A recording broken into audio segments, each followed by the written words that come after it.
Hello students, welcome to all students in our English classes. तो students, जैसा कि आपको पता है, क्लास 12th के लिए हमारा जो चैप्टर था पनोरमा बुक का 7th chapter dead mains part, उसके आज हमें क्वेश्चन आंसर कराने हैं। हमने लास्ट वीडियो में आपको उसकी समरी कराई थी, आज उसके क्वेश्चन आंसर हम कराने जा रहे हैं। तो देखिए, उसका जो फर्स्ट क्वेश्चन है वो है, Why was Obi given the responsibility of the Andium Central School? कि जो ओबी थे यानी माइकल ओबी जो थे, उनको एंडियम सेंट्रल स्कूल की जो जिम्मेदारी थी, या ये कहिए जो उत्तरदायित्व था, वो क्यों दिया गया? आखिर इसका क्या कारण था कि एंडियम सेंट्रल स्कूल का जो उत्तरदायित्व था वो ओबी के कंधों पर दे दिया गया? तो देखिए स्टूडेंट्स, इसका आंसर होगा, Endium central school was an unprogressive school. कि जो एंडियम सेंट्रल स्कूल था वह एक प्रगतिहीन जो स्कूल था। Michael Obi was a young and energetic man. और जो माइकल ओबी थे वो एक नौजवान और बहुत ही बुद्धिमान यानी ऊर्जावान व्यक्ति थे। He had many wonderful ideas. उनके पास बहुत ही अच्छे आश्चर्यजनक और बहुत ही अच्छे विचार थे। सो द मिशन अथॉरिटीज, इसलिए जो उस विद्यालय से संबंधित अधिकारी थे उन्होंने अपॉइंटेड हिम, उसे नियुक्त कर दिया। किसे? माइकल ओबी को, एज द न्यू हेडमास्टर, एक नए प्रधानाध्यापक के रूप में, टू रिफॉर्म द स्कूल, उस विद्यालय की स्थिति को सुधारने के लिए। तो स्टूडेंट्स, हमें इसका आंसर क्या मिला कि जो एंडियम सेंट्रल स्कूल था वह एक प्रगतिहीन यानी कि उसकी उन्नति बिल्कुल रुक चुकी थी, एक ऐसा स्कूल था वह। और जो माइकल ओबी थे वो बहुत ही यंग यानी नौजवान और एनर्जेटिक यानी ऊर्जावान व्यक्ति थे। और फिर दूसरी बात ये थी कि he had many wonderful ideas, कि उनके पास किसी भी कार्य को करने के लिए बहुत ही अच्छे विचार थे। सो द मिशन अथॉरिटीज़, इसलिए जो इस विद्यालय से संबंधित ऊंचे अधिकारी थे उन्होंने जो माइकल ओबी थे उनको एक नए हेडमास्टर यानी प्रधानाध्यापक के रूप में, एंडियम सेंट्रल स्कूल के प्रधानाध्यापक के रूप में स्कूल की स्थिति को सुधारने के लिए वहाँ पे रख दिया। स्टूडेंट्स, चलते हैं क्वेश्चन नंबर 2 की तरफ। What were the 2 aims set by OB? OB के द्वारा निर्धारित किए गए 2 लक्ष्य क्या थे? For the betterment of the school, विद्यालय का स्तर सुधारने के लिए, यानी विद्यालय का स्तर सुधारने के लिए माइकल ओबी ने जो 2 लक्ष्य बताए थे वो 2 लक्ष्य क्या थे?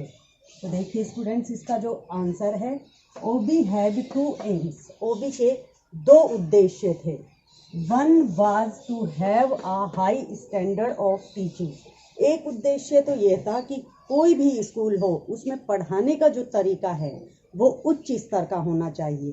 तो जो माइकल ओबी थे वो यही चाहते थे कि मैं जिस भी स्कूल में जाऊं उस विद्यालय का जो पढ़ाने का स्टैंडर्ड है यानी कि स्तर है वह उच्च स्तर का होना चाहिए।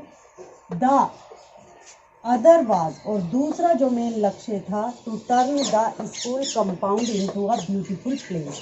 और जो दूसरा प्रमुख लक्ष्य था वह था कि कोई भी विद्यालय हो उसका जो कंपाउंड है यानी उसका जो आंगन है वो एक बहुत ही खूबसूरत स्थान में परिवर्तित होना चाहिए। He tried his best to achieve this aims. और जो माइकल ओबी थे उन्होंने अपने इन दोनों ही उद्देश्यों को प्राप्त करने के लिए बहुत ही कठिन परिश्रम किया और अंत में उन्होंने दोनों लक्ष्य प्राप्त भी किए थे। लेकिन आपको पता है, जो कि समरी में हमने बता दिया था, उसने कुछ पारंपरिक जो रीति रिवाज थे उनकी अवहेलना की थी। इस वजह से इन्होंने अपने जो 2 एम्स दिए थे और उनके अनुसार एंडियम सेंट्रल स्कूल में कार्य भी किए थे, लेकिन अंत में उसका परिणाम बुरा ही निकला। तो चलते हैं क्वेश्चन नंबर 3 की तरफ। देखिए स्टूडेंट्स, इसमें जो क्वेश्चन नंबर 3 और 4 है वो बिल्कुल सिमिलर हैं।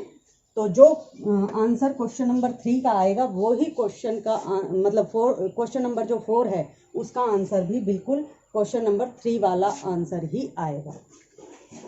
देखिए, what did the priest of any, कि जो एनी नाम की जगह थी उसका जो पुजारी था उसने टेल ओबी, ओबी से क्या कहा, अबाउट द पाथ, उस रास्ते के बारे में।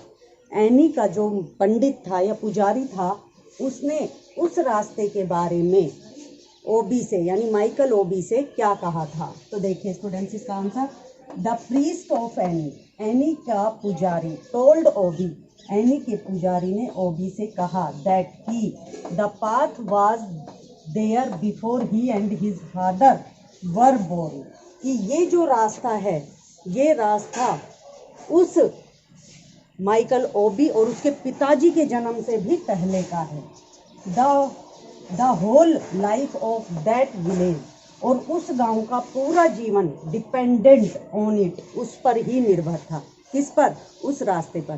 पुजारी ने कहा कि जिस रास्ते को तुमने बंद किया है वो रास्ता पता है तुम्हें, तुम्हारे जन्म से पहले और तुम्हारे पिताजी के भी जन्म से पहले का रास्ता है, और इस गांव का पूरा जीवन उस रास्ते पर ही डिपेंड है यानी आश्रित है। विलेजर्स डेड रिलेटिव्स, गांव वालों के जो मृत रिश्तेदार होते हैं, डिपार्टेड बाय इट, इसी के द्वारा उनको शमशान ले जाया जाता है।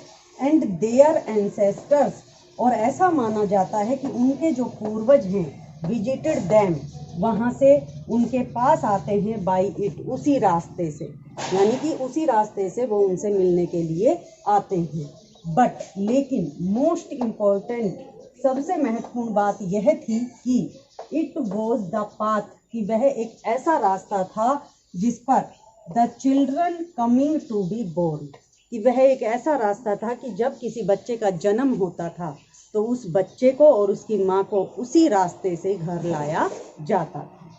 तो स्टूडेंट चलते हैं क्वेश्चन नंबर 5 की तरफ। What did the diviner suggest at the death of the young woman, कि जो ज्योतिष था उसने उस नौजवान औरत की मृत्यु के लिए क्या सुझाव बताए।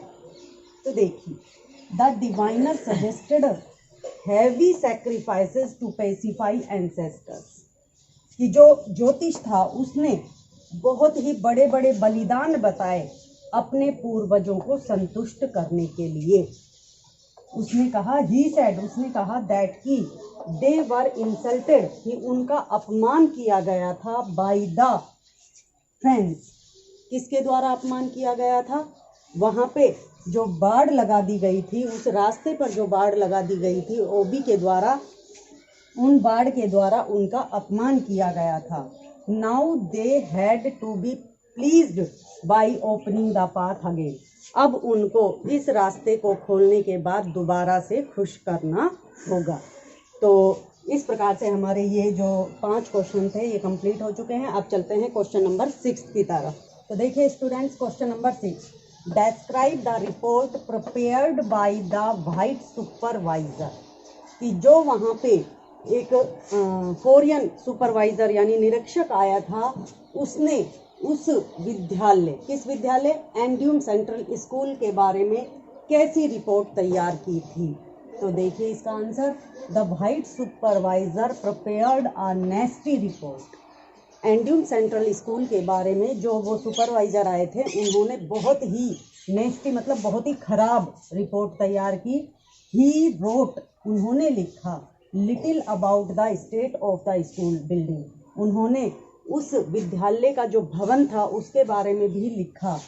But more about the tribal war, उन्होंने विद्यालय के भवन की जब स्थिति देखी उसके बारे में तो थोड़ा बहुत लिखा ही, लेकिन उससे भी ज़्यादा उन्होंने जो खराब बात लिखी वो लिखी, but more about the tribal war, उस कबीले वाले युद्ध के लिए सिचुएशन, जो स्थिति युद्ध की उत्पन्न हुई थी उसके लिए, between the school and the village, जो स्थिति युद्ध की उत्पन्न हुई थी किस किस के बीच में, गांव वालों के बीच में, और जो ये थे माइकल ओबी थे या स्कूल के जो टीचर थे उनके बीच में जो युद्ध की स्थिति उत्पन्न हुई थी उसके बारे में। ड्यू टू ओबी के कारण, द न्यू हेडमास्टर, जो कि वहाँ के नए प्रधानाध्यापक थे, उनके कारण जो स्कूल और गांव के बीच में जो युद्ध की स्थिति उत्पन्न हुई थी उसके बारे में उन्होंने बहुत खराब रिपोर्ट तैयार की थी।